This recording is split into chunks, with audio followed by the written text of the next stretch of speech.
Okay, these miracles keep happening. The thing that you see that is saving right now, the bit rate was 666 for full HD, but then when you reduce it down to HD, it's 333. I don't know if it shows it. Yeah, you can kind of see it. Let me see if you can increase the.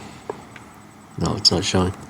Anyway, I say the file name is that 333 to 666 bit rate, something like that. I was discussing about invasive species applying to animals and humans. Another miracle, Satan number. And the one before this was a recording miracle of documentation of that. But it didn't. And I didn't look at what the bit rate was for that when I saved it, documenting that other miracle that happened today, the 636. So I didn't even look. Maybe every single number might be a miracle. This is wow. Oh wow. Somehow my mind, somehow my salvin abilities, somehow their timing. The timing it's almost the same way as when I put the mouse in. This mouse, this laser mouse, you always gotta be careful with the laser. When I put in the USB port, most every single time, I never get it right on the first try. I always have to flip it mostly. It's ironic.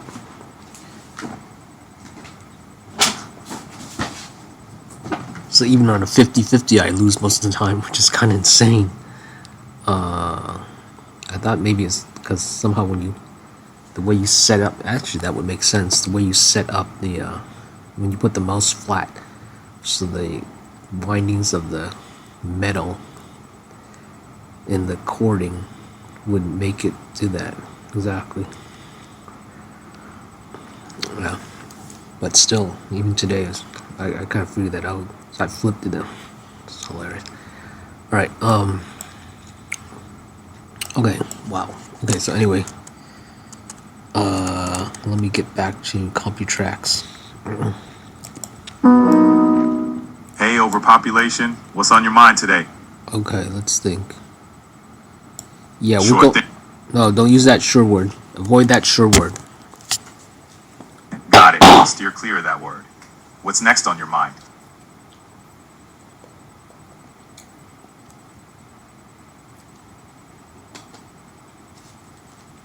Okay, we're going to let me think.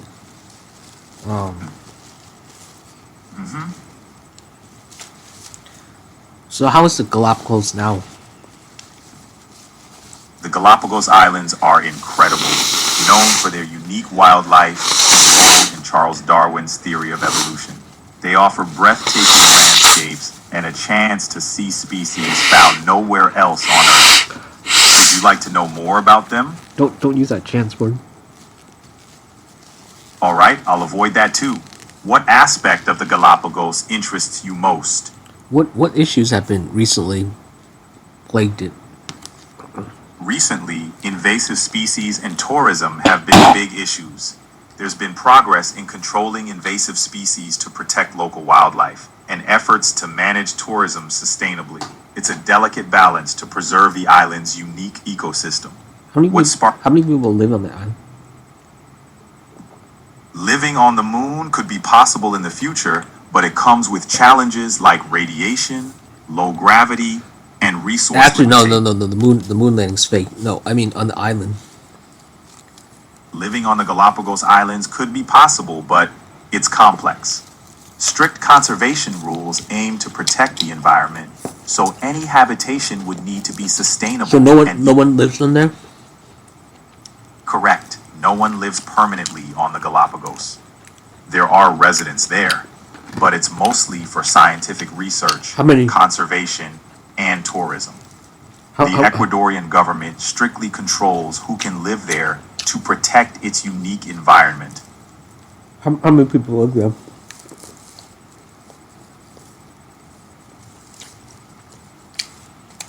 How many people?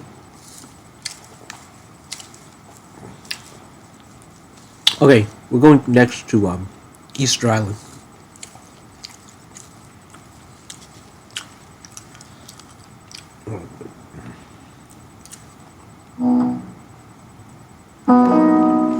Hey again, overpopulation. What's on your mind today? Easter Island. Ah, Easter Island. A place steeped in mystery with those giant stone statues, the Moai. What caught your interest about it? Any issues with on that island recently or in the past? Recently, Easter Island has faced challenges around over tourism, environmental degradation, and the impact of climate change, including rising sea levels and erosion. There's also been debate over the management of the Moai statues. What piqued your interest in Easter Island? What issues with the maintenance? Many Easter Islanders, also known as the Rapa Nui, face issues like cultural preservation, economic dependency on tourism, and land rights disputes. They also contend with the environmental impacts of tourism and the broader challenges of climate change. It's a community deeply connected to their heritage and environment. What drew you to learn more about them? What land rights? Land rights on Easter Island, or Patanui, involve complex issues. The Rapa Nui people have sought greater control over their ancestral lands, which includes disputes with the Chilean government over land ownership, use, and management. This has led to tensions around autonomy, conservation, and development on the island. It's an important aspect of the Rapa Nui's fight to preserve their culture and heritage. So the Chile controls it. Yes, Chile has sovereignty over Easter Island, also known as Rapa Nui. The island was annexed by Chile in 1888. The Rapa Nui people have been advocating for greater autonomy and control over their land and resources, a complex issue involving historical, cultural, and political factors. Why? So Chile then claimed the land. Chile annexed Easter Island in 1888 under a treaty with the Rapa Nui, which has been a point of contention. The Chilean government claimed the island for its strategic location and potential resources, but the legitimacy and fairness of the agreement have been disputed by many Rapa Nui, leading to ongoing debates over land rights and sovereignty. Interesting. What kind of advantages it have as a territory? As a Chilean territory, Easter Island is administered by a local government that falls under the larger Valparaíso region of Chile. There's also a special statute recognizing the island's unique cultural heritage, providing the Rapa Nui with certain rights and autonomy. However, there's ongoing debate about the extent of local governance versus national control. It's a fascinating case of cultural and political dynamics. Don't use that case word or that certain word. Got it. I'll avoid that term. The administration of Easter Island involves a mix of local governance under Chilean oversight with some special provisions recognizing the island's cultural heritage.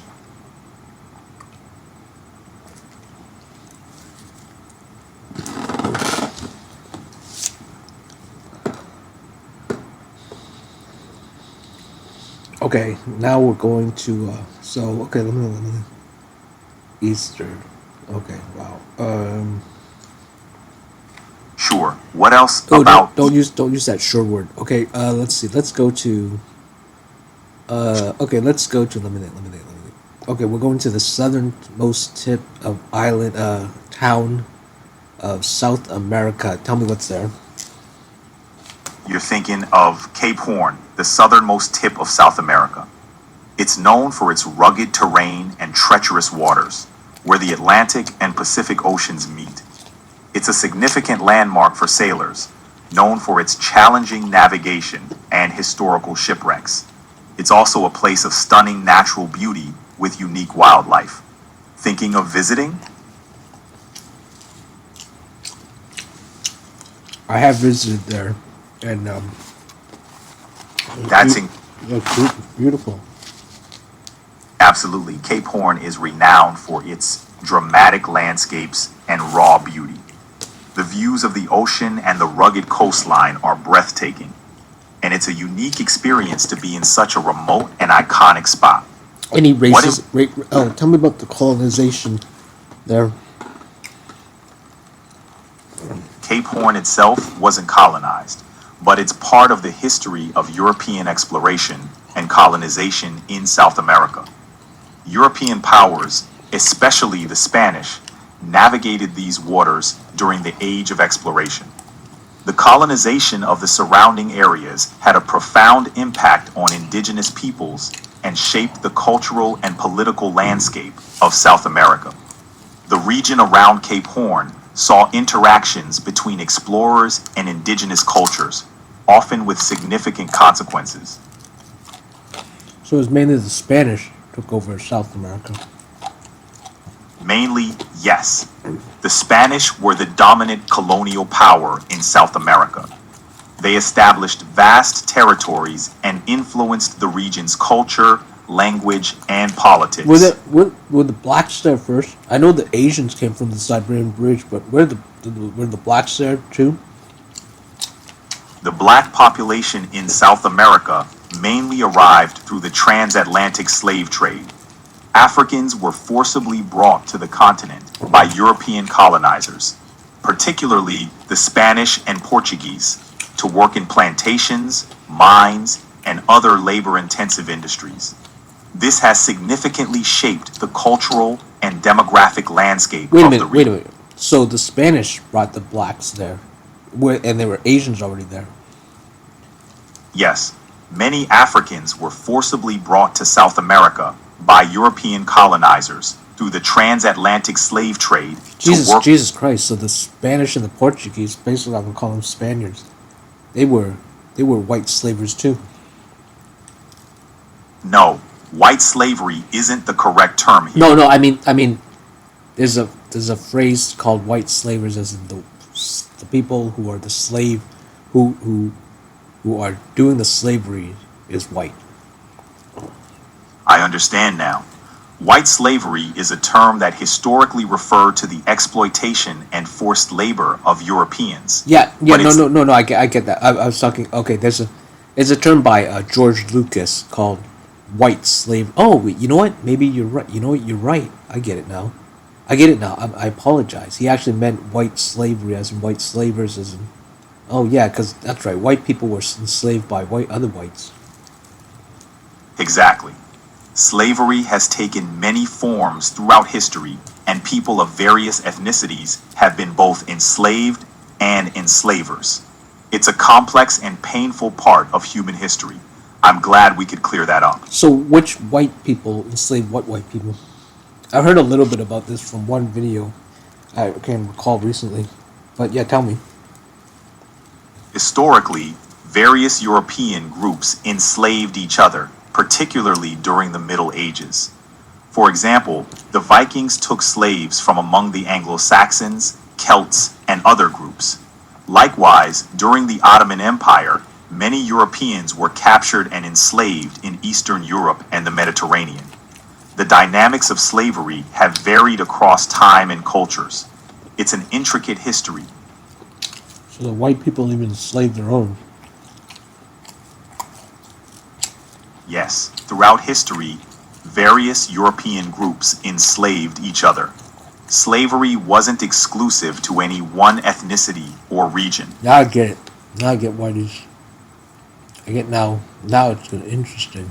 Now this migration war is an extra new element of realization for me. Interesting. These immigrants themselves were slavers. That's right. Many immigrants throughout history were fleeing slavery, oppression, or dire circumstances. For example, many Europeans came to the Americas seeking freedom or a better life. Similarly, enslaved Africans were forcibly brought to the Americas, and some sought freedom through escape or emancipation. Migration is deeply intertwined with the quest for freedom. No. I mean, the immigrants themselves were slave masters. Sorry, I should be more clear. They were slave masters. Ah, I see what you mean. Well, that actually I don't even have to apologize. That's what I meant by slavers. Maybe you didn't hear it. Maybe I apologize. Maybe I'm not talking clear enough because I'm eating. Yeah, they were slave masters also. Got it. Yes, immigrants have indeed been slave masters in various historical contexts. Nope. For example, in the United States, immigrants from Europe became slave owners, contributing to the transatlantic Okay, slave okay. trade. Don't use that context word. There's some words that you keep using. I see the pattern now. Context, certain, sure, ensure, case. Yeah, don't use those words. Got it. I'll steer clear of those words. Immigrants in history have indeed been involved No, in I got it. slavery. I got it. So, yeah, this is new. This is interesting. So, okay, every race has enslaved, except well, even Asians. We had servants. We call them servants, but did Asians ever enslave their own Asians? Yes. In Asia, various groups have historically practiced slavery, including the enslavement of their own people. For example, during certain periods in China, Korea, and Japan, systems of slavery and servitude existed. Okay, don't use that. I think use that. Don't use a certain word either. Don't use the word certain. Okay, how about China? In China, throughout history, there have been periods where different groups enslaved others, including within Chinese society itself. This occurred in various dynasties, where prisoners of war, criminals, or marginalized groups could be forced into servitude. The nature and extent of Okay, this is there any race that hasn't enslaved their own kind? historically, most societies have engaged in some form of slavery or servitude, including within their own ethnic groups. It's a tragic and common aspect of human history. Okay. Name from most race that have enslaved the most people to the least race that has enslaved the least. Yeah. I'm afraid it's not appropriate to rank or categorize races based on their involvement in slavery, as it's a complex and painful historical. Don't use that rank word. You can do it. You can do it. It's important. It's very important. So saving the universe. Sorry, I can't rank races by their involvement. Don't use that word rank. Or use the word order. Okay, fine. Do a stereotypical, conventional estimate then. Slavery has occurred in numerous cultures throughout history, so it's tough to generalize. However, some of the most notable instances include the transatlantic slave trade, where Europeans enslaved Africans, and various Asian societies that practiced slavery. It's a complex and sensitive subject, and each society has its unique history with slavery. Don't use the general word. Okay, so you're saying whites and then Asians. Slavery has been practiced by many groups, including Europeans during the transatlantic slave trade. But in terms of stereotypical, popularity, I guess, or infamy, you would say whites first, then Asians, then who else?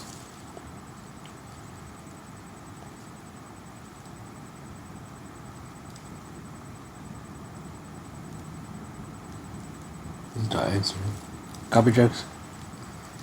I mean, I don't like this. I don't like this topic. It doesn't like this topic, does it? Alright.